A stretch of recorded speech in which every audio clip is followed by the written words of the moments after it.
contrary to our common concepts of beauty, beauty has no inherent link with sensuality. Our senses are but one method by which sensations of beauty can enter our minds, as beauty can be abstract as well.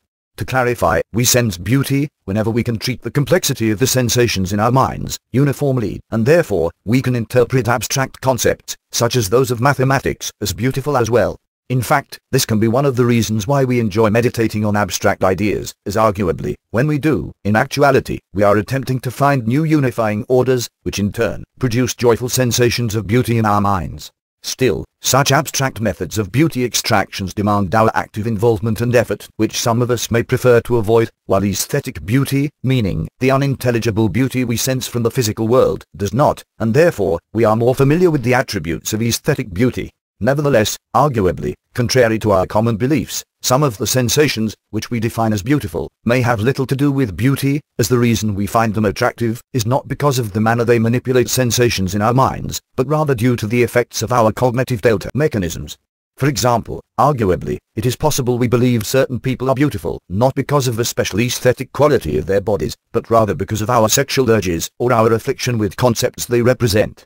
Moreover, sometimes, we can feel the same type of attraction, without the use of our sight, through seductive words or admiration to the works of others.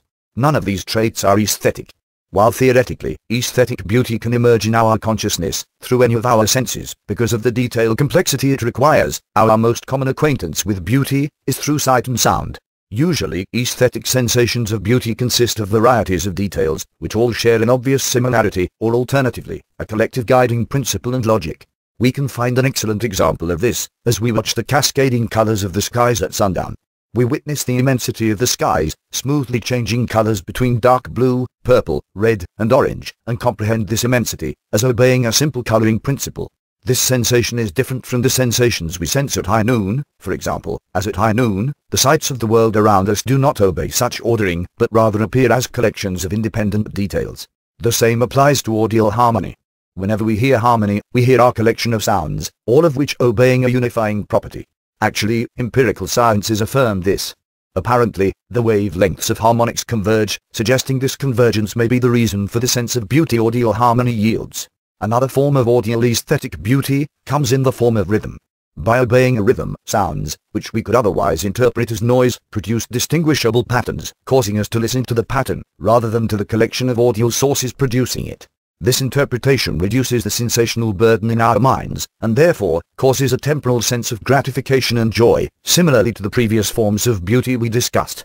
In fact, the combination of harmonics and rhythms can explain why we can tolerate the ridiculously loud music we hear in clubs and musical performances, which in many cases, can actually damage our ears biologically. Had these sounds not exhibited harmonics and rhythm, arguably, such noises would draw us insane. Still, beauty can reach even greater heights, by incorporating dissonance or alternatively, contrapunct into the patterns it exhibits.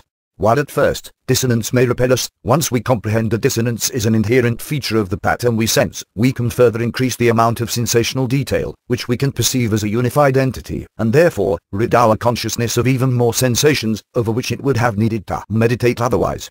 Still, there is a limit to the amount of dissonance we can tolerate, while still perceiving it as a distinguishable pattern.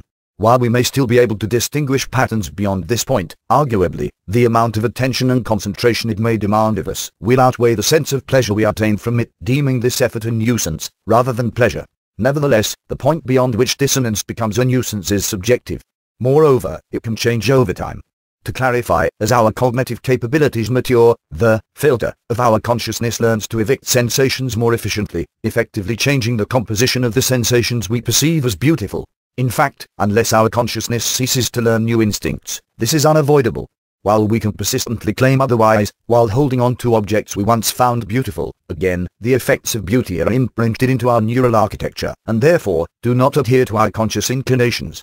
Actually, this can explain the possible incompatibility between our morality and our aesthetic taste, as we are consciously constructing our morality, while our neural architecture, which evolves independently from our moral convictions, forces the effects of beauty on our psyche. To clarify, while our aesthetic taste is subjective, we do not design it. It is a feature of the relation between our consciousness and our animal body, and therefore, our conscious thoughts can determine it only partially.